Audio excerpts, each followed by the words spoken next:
Hello everyone, welcome to TPNN, the Profile Netcasting Network, broadcasting from the Profile in beautiful downtown Vancouver. Brought to you by Mr. Taxes. Visit them at mrtaxes.ca. You're listening to The Allan Knight Show, your business communications coach. Hello everyone, my name is Allan Knight, your business communication coach, according to Michael Zahora, every Thursday at 3 p.m. Pacific Standard Time here in downtown, beautiful Vancouver, Gastown, at the Profile. We do this show every week, and this show is really geared, as you most likely know, unless you're new listeners to the show, it is geared for people that are either entrepreneurs, they're in their own small business, you might be a home-based business person, and the purpose of the show is to really provide you the very best in information, tools, and techniques that are really going to help you to grow in your business. And Michael Zahora is here, the producer. If he wasn't here, we'd be in big trouble. Good morning, not good morning, good afternoon, Good afternoon sir. now, yeah. Just woke up. Yeah, okay. Michael Zahora is just an amazing guy. I'll give him a plug, michaelzahora.com. If you go check out his website, he is an expert on YouTube and audio, and he produces our show. He's going to have his own show, and he's just like an amazing guy. And if it wasn't for him, we wouldn't be here. And if it wasn't for the Profile, we wouldn't be here as well. And we're also sponsored by Mr. Taxes and mrtaxes.ca. So welcome to the show. Today I'm quite excited because every week we have a guest, or we like to have a guest every week. There are times when I'll chit-chat with Mike about a different topic and we'll do a little coaching and training and kibitzing. But most of the time we like to bring in a guest expert because there's so many people that have so much expertise that we want to share that expertise with you. Yes, I'm a communication coach. I'm a motivational trainer and coach, but I only teach certain things. We all need a lot of things. And one of the topics that we haven't really focused on until today is the whole matter of goal setting. I know that the word goal setting doesn't sound so sexy to you, to any of us. And when we hear about setting goals, most of us shrug our shoulders, say, oh my God, and we're going to talk to our expert, and I'm sure he's already shaking his head, so he knows what we're talking about. Yeah. So it's going to be really fascinating because when we chatted, Rupert Whiting, who's a certified business coach, when we chatted the other day talking about this show, I asked him, what do you want to call it? And he said, how to set goals that you will achieve. And I thought that was really interesting because it wasn't just how to set goals. How to set goals that you know you will achieve. So we're going to learn some really neat things today, and I'm looking forward to it. Again, welcome everyone. We hope you've had a great week. And let's get right into it. We're going to introduce our special guest, Mr. Rupert Whiting. I've known for a while. He's a certified business coach, and he focuses on many things, but today we're going to focus on goal setting. Rupert, welcome to the show. Thanks for having me, Allan. Great. Now, before we get started on goal setting, and we're going to really focus most of our time on goal setting and how to achieve them, how to ensure success. Take a minute and tell the audience a bit about your background, about yourself, and how you got into being a certified business coach. Okay, all in 60 to 90 seconds. All in 60 to 90 seconds. Well, the background bit threw me because I have such a broad background, but that's kind of why I'm in business coaching. I started off as a military officer in England, and I've had leadership roles in manufacturing companies. I've been a management consultant to big sort of FTSE 100 companies. I did that within a very small business. So I've worked in all sorts of different organizations latterly here in Vancouver for CIBC.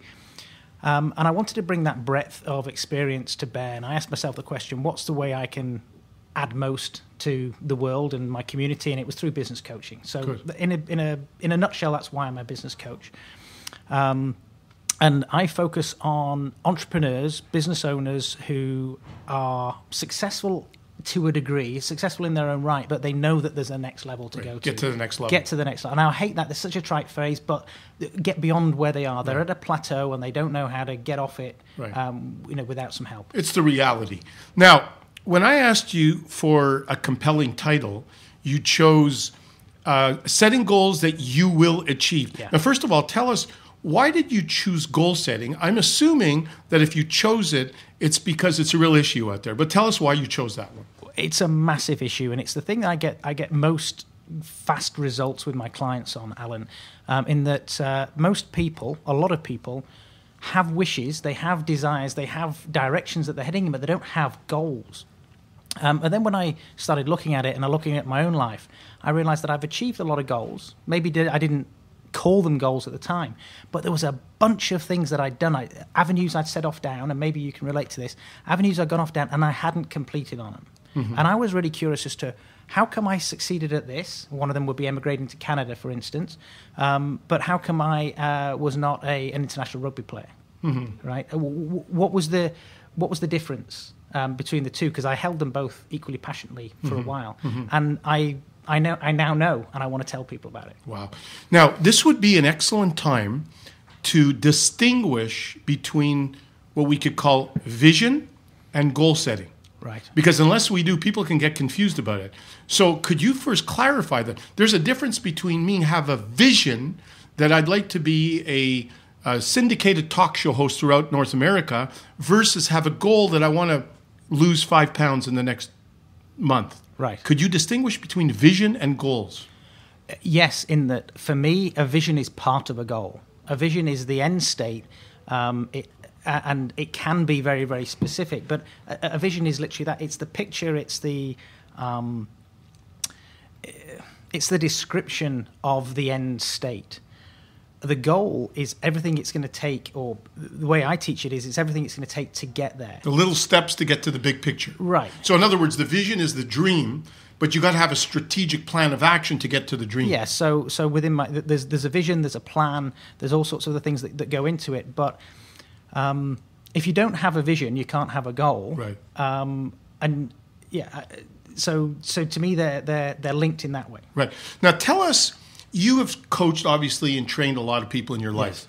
Could you give us a feel for the way some clients come into your office mm-hmm. and the stories they tell you as it relates to goal setting, so that people out there can identify with real life experience? Could you just describe that a little bit? Sure. Well, I mean. There's 3 mistakes that people make around goals. One, that they don't have any. They just have a direction that they're going in, or their goal is to pay the bills this month, right? And in and of itself, that's not a bad goal, but it's not terribly empowering. So they don't set goals. Number 2, if they do set goals, they do it as a one-off endeavor, maybe at New Year, and they don't look at it for the rest of the year. And number 3 is that they don't have a plan to deliver that goal. Mm-hmm. So I see people all the time, and we're constantly working on it as their goals evolve, to let's set it, let's specify it. I mean, mm-hmm. you're familiar with SMART goals, mm-hmm. right? Specific, measurable, achievable, realistic, time-bound. But they're not specific enough about the goals. Then they're not writing it out every day. And just the power for those people, if you're watching, listening, if you have a goal and you just write it out every morning, the power behind that, whether you have a plan or not, is... that will take you 70% of the way there just by writing it down. Okay, here's an interesting question, because I encounter, like yourself, a lot of different clients and potential clients that come to see me. Yes. Now, when it comes to focus and accountability and goals, I noticed something interesting, and I'd love to hear your answer to this. It's almost like there are 2 categories of people, or maybe 3. But one type of person that comes to see me has very little structure. And they really need some structure. So if I recommend some kind of personal accountability system, or I send them to you because you could take time management in a much more focused way, they benefit from that. Mm-hmm.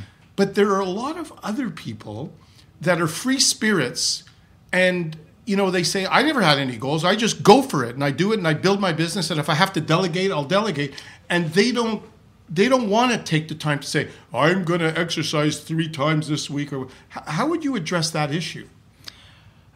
Different strokes for different folks, Allan. But do you discern that before you start coaching someone?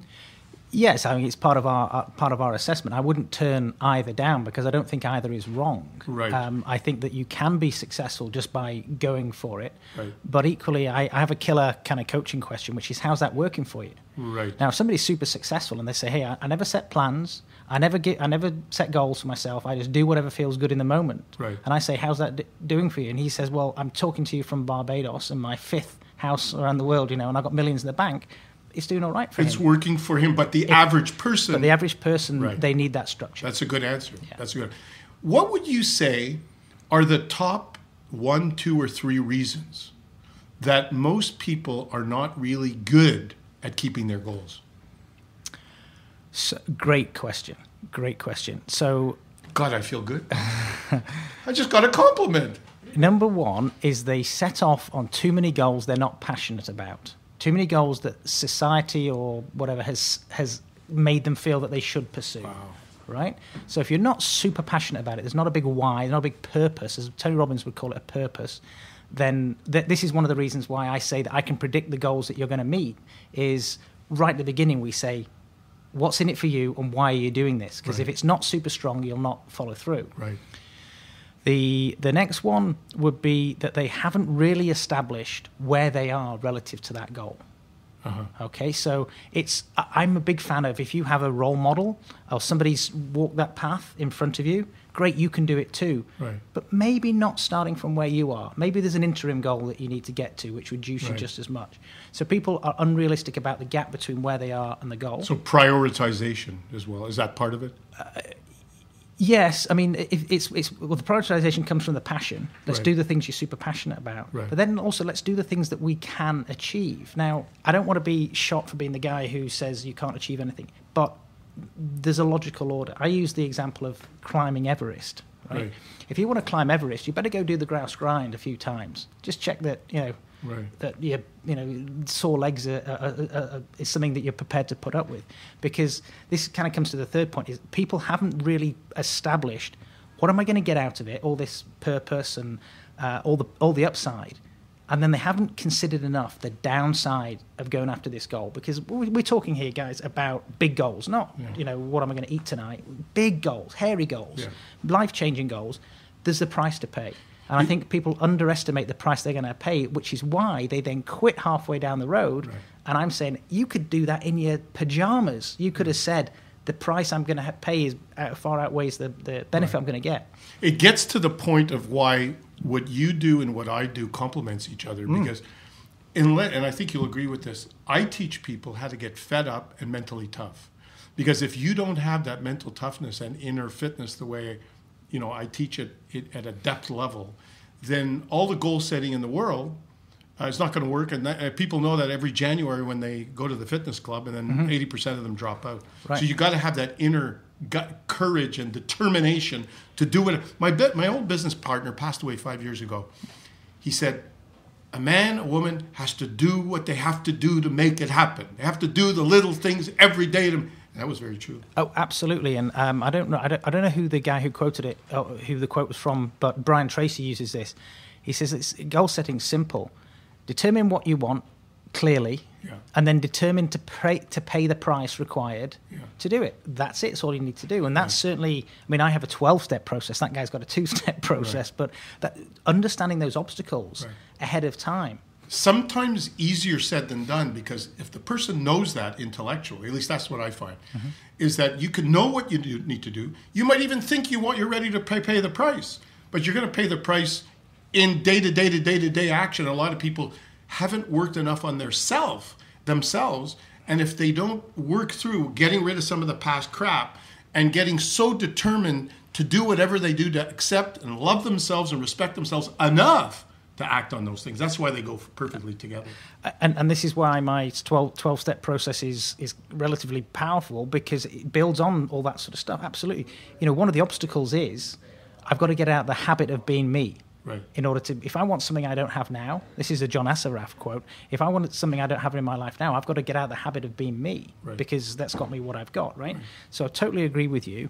And, if you, by using your services, people can get over that, get through those things. But people have got to be prepared to do it. They've got to invest the time, got to invest the money, they've got to invest the change. I think we have a perfect collaborative seminar, the two of us. I think it would be a great one. We should actually do a seminar together where it's like setting goals from the inside out. And I do the inner stuff and you do all the other stuff. Yeah. We should talk about that. We should do. Everybody we come here, we try to collaborate with them. When we come back from the break, I want to ask you, maybe we'll go over 2-3 more questions to go into a bit more depth of how people can really overcome their fear or insecurity or the things that are the blocks that are holding them back. Just tell you that you're listening and watching the Allan Knight Show. every week from The Profile, sponsored by Mr. Taxes and the Profile Business Radio Network. Business netcasting. I'm not going to use that word until I memorize it. Anyway, thank you so much for being with us. As every week we have a guest. Today we have a guest expert, Mr. Rupert Whiting, who is a certified business coach who's an expert in many things related to business development. But today we're talking about a very, very important topic, one that a lot of people, most of us don't like to talk about, but one that is probably the most critical one to achieve our success, which is mastering the art of goal setting and achieving those goals. And so we're back here with Mr. Rupert Whiting. Rupert, before we get into to talking about some of the same issues that we're talking about, what are your goals for your business? If someone came to you and say, Rupert, well, you teach about goals, what's your goal for the next 5 years? What do you want to achieve? Well, I'm part of Focal Point Business Coaching franchise, which is powered by Brian Tracy. So there's 200 and some of us across North America and plenty more globally. And my goal for 2014 is to win Practice of the Year. Good. What's that mean?